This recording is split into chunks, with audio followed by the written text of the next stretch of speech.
Hey everybody, I'm Ted from Tebex. In this tutorial we are looking at Multicraft.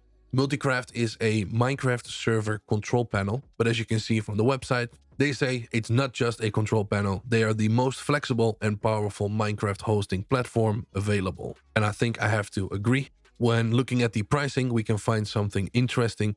You can see there are three options. One is for personal use, only up to 10 players though. The second one is good for gaming communities, and the third one is good for hosting providers. A lot of Minecraft server hosters give you the option to use Multicraft as your control panel. Sometimes you can just choose, sometimes you have to pay for it, or sometimes it is the only option that you have. You could also use this to configure the servers that you have locally, and while your community is growing, you can just keep on adding servers and keep using Multicraft even once you have a very large community with multiple Minecraft servers.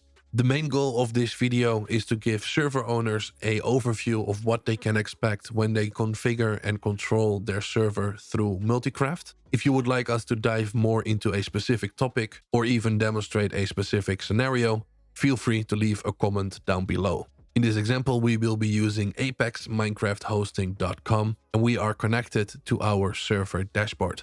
In the top right here, you can see our RAM usage and also our CPU usage. So the server is currently running and we can also stop it, restart it, or even force stop it. As it says, this can cause corruption if misused, so be careful. Just try to stop it normally whenever you can. This overview also allows us to change the server location, the name of the server, and how many players can play on the server. We have our two ways of connecting to the server, so we can directly connect using the IP and port, or we can connect using the subdomain. Both will allow us to connect to our server. We can see how much memory our server has. Depending on your server, you can change this, or you have to upgrade to a different plan. We can see the current name of our world. You can also change the world, reset the nether, and reset the end. If you're running multiple worlds, you can just stop your server, change the name to the name of the world you want to run, and click on change world. We can select what kind of Minecraft server we are running, and it will display the corresponding jar file.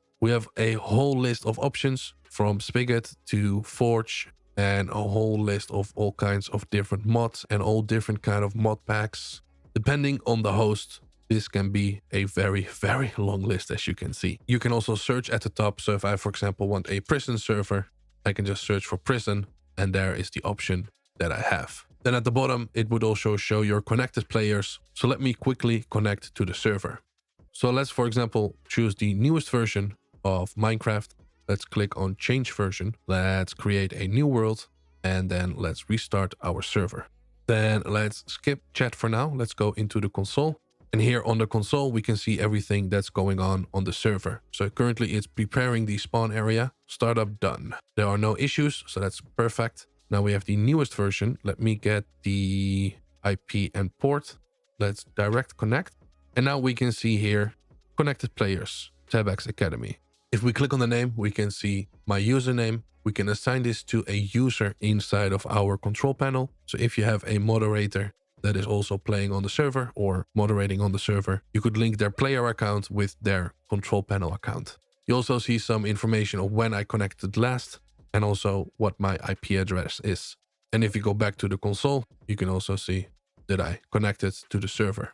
Let me quickly say something in chat.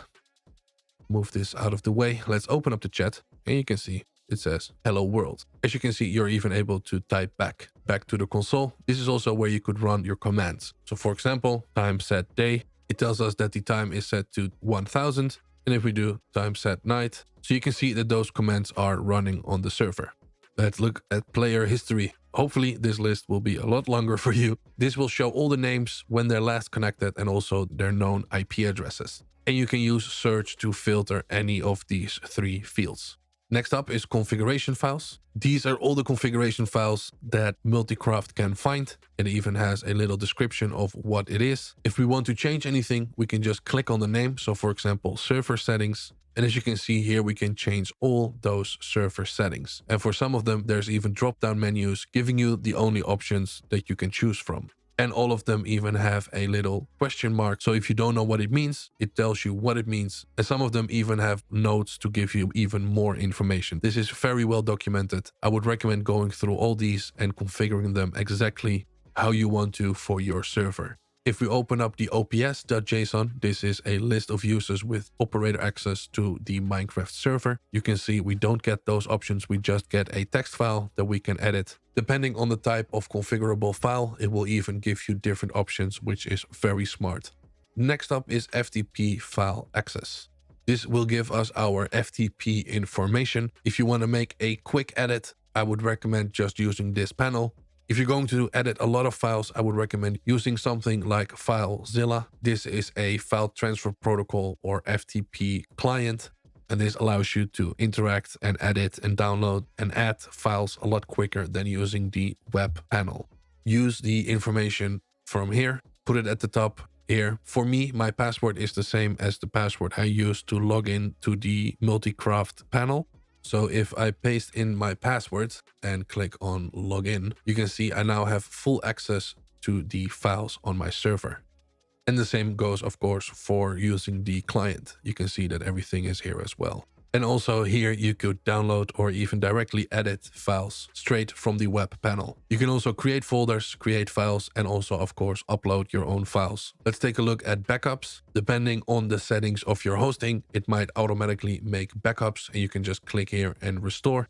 You can also create a backup up here. And once again, it tells you the FTP details. Let's look at the scheduled tasks. So we have several. We have backup, restart, restart warning, and also OP server owner. Let's take a look at the restart task. The name is restart. It tells us when it last done the task. It tells us the status, so it's currently rescheduled. The status is scheduled, and also we have an interval of 1 day. Every day at the same time, it will try to run this task. And there are several different options that we can run. We can also add arguments. If you, for example, want to say something every hour, inside of the arguments, you would set what you want to say. We want to run it server-wide, and we can just save. We can delete the task here, or we can even create new tasks. Panel users.